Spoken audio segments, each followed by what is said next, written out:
Good morning po. Magandang umaga mga kakapihan. Kamusta? Nagkape na po ba ang lahat?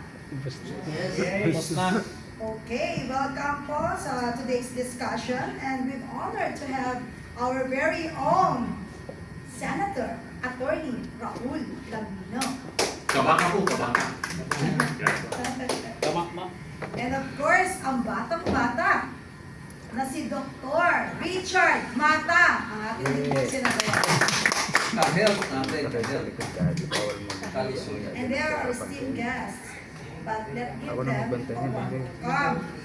Welcome natin silang lahat. And of course, ang ating pinagmamalaki, our moderator for today is no other than Rob Francis. Sir Rob? And now, I'm Fanny Belmonte. Ako po ang director ninyo ng Kapihan sa PDP. And I'm very thankful sa presensya ninyong lahat that badly needed talaga yung support at help ninyo. Whether you like it or not, you must do it as Filipino for us. What? Yes? Parang lumalabas po. Okay, hallelujah. Basta maganda tayo sa camera, okay lang yan kahit ano. And let's get the conversation brewing. And we'll give the floor to our very own moderator, Mr. Ron Francis. Thank you. And welcome. Alright, so good morning po, no? Everyone, backgrounder lang kung about this episode. Because actually, medyo, I came from another country, tapos kailangan ko umuwi. But at the time, we were communicating about anong gagawin natin ngayon sa Kapihan. So I said, I think we'll cover very good topics. Number one is yung Supreme Court na final ruling, no? To clarify some of the issues na ni-raise. And secondly, yung health ng presidente natin.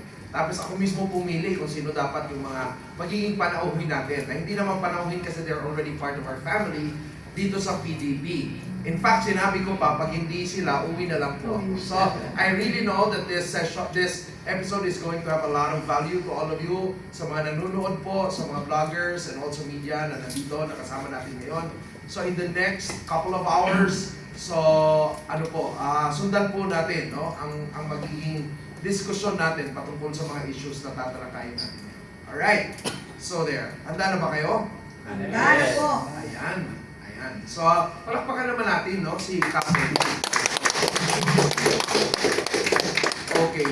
So, una muna natin tatalakayin yung yung Supreme Court na final ruling, okay, on the impeachment against VP Sara. Alright? So, and we have here Attorney Lambino na magbibigay sa atin ng, insights para mas malaman natin. Kasi ang nakikita natin ngayon sa media, parang one-sided lang na presentation. Tama ba? Pero ngayon, meron tayong opportunity na makita natin ano talaga yung totoong naging ruling ng Supreme Court. So, yun po yung pinakauna ko pong tanong sa inyo. Paano po natin ipapaliwanag dun sa ordinaryong mamamayan na nakikinig sa atin ngayon, nanonood sa atin ngayon, ano exactly yung naging desisyon sa final ruling ng Supreme Court?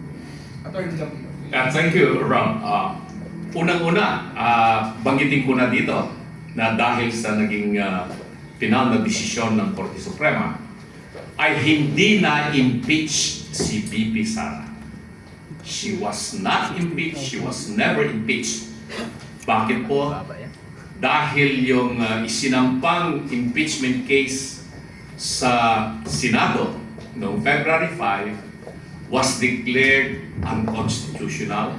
It was void from the beginning dahil hindi na-comply doon sa provision po ng Article 11, Section 2, Section 3, Section 4, Section 5 ng ating Constitution. So, ibig sabihin yan, walang impeachment na nangyari against VP Sara dahil na void yung impeachment na sinampa ng Kamara sa Senado. So, masaya tayo, VP Sara was never impeached pursuant to the final ruling of the Supreme Court. So, ang tanong is, was it ever initiated? Yan yung tanong ngayon. Nagkaroon ng initiation, sabi ng Supreme Court, based on the July 25 2025 decision. And with finality, inapheld nila in a motion for reconsideration, again by a unanimous vote of 13-0, with 2 justices of the Supreme Court. One did not participate, the other one was on leave. So 13-0 pa rin ang naging desisyon. Ano itong epekto ngayon nitong desisyon ng Supreme Court? Niliwanag nila yung rule on how impeachment can be called initiated. Meron ng mga naunang desisyon ng Supreme Court dyan, yung Francisco versus House of Representatives. Ito yung tungkol sa impeachment no, ni dating Chief Justice Hilario Davide of Cebu. And then this was reiterated in the case of Gutierrez versus House of Representatives. This was, I think, sometime 2011. And then this time around, clarified ng Supreme Court yan. Na tatlo yung process how impeachment can be considered initiated. Yung una, yung nandoon, napapalob yan sa provision po ng Article 11, Section 3, subsection 2 and subsection 3. Ito yung pagsasampa ng verified complaint and properly endorsed by a member of the House of Representatives at ipa-file po yan sa Secretariat ng House of Representatives. Yan ang first step na gagawin. Pag ito ang complaint ay naisampa, then this complaint must be put in business, in the order of business within 10 session days. Within 10 session days yan. Hindi calendar days. Kung ano yung session days yan, nasa rules of the House of Representatives yan. Kasi kung session days nila is Monday to Wednesday ba or Monday to Thursday ba, depende kasi sa tempo ng kanilang ginagawa. Kung minsan maabot sila, session sila hanggang Friday rin. No? Basta binibilang dito 10 session days. Kailangan maisama sa order of business. Then, pag naisama sa order of business, the matter must be referred to the Committee on Justice within 3 days. Ito yung tinatawag nating 10 days plus 3 days rule. Once na i-refer yan sa Committee on Justice, then the first mode of initiating impeachment is already done. Yan ang first mode of initiation. Yung second mode of initiation, that is provided for under subsection 5 of Section 3, Article 11. Ito yung tinatawag nating 1/3 of the total membership of the House will endorse the impeachment complaint, verified impeachment complaint. At dito, clarify din ng Supreme Court that even if there are 1/3 total members of the House will endorse the impeachment, still the matter should be forwarded to the Committee on Justice in order to consolidate all the impeachment complaints, kung marami yung impeachment complaints, and to determine kung talagang lahat ng mga 1/3 members of Congress na pumirma at nag-endorse ng complaint ay nabigyan sila ng kopya, nabigyan sila ng mga attachment, nabigyan sila ng mga ebidensya. And this matter now will have to be consolidated by the Committee on Justice, papadala pa rin sa plenary, and then the plenary will forward that immediately to the Senate, which will now undertake trial in the Senate. That is the second mode. Ano itong pangatlo? Sabi ng Supreme Court, ako rin nagulat dito at first time na at least kahit pa paano na-clarify. Nagkakaroon pa rin ng pangatlong initiation of impeachment pag yung complaint na dinala sa House of Representatives ay kailangan maisampa sa Senado within the calendar days before the Congress will adjourn sine die. Kailangan maisampa sa Senado. Kahit na nagkaroon na ng total, let's say 1/3 members of the House ang nag-endorse o kaya dinesisyonan sa plenary yung report ng Committee on Justice.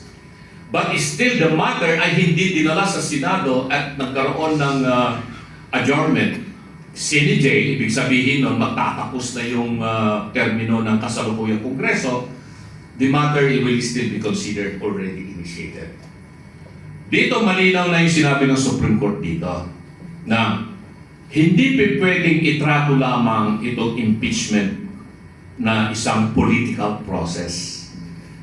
Ang sinabi ng Supreme Court, this matter should be treated as a constitutional remedy. It is a constitutional process in order to implement the most significant provision of the Constitution on the accountability of the highest officials of the land. But in doing so, kailangan magkaroon ng compliance of due process of law.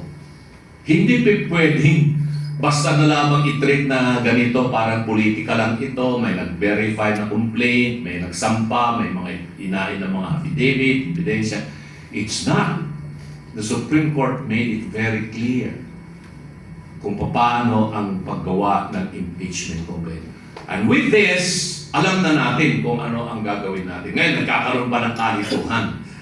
Dahil meron na nagsampa ng impeachment complaints laban kay VP Sara, di ba? Dalawa na impeachment complaints yung isinampa.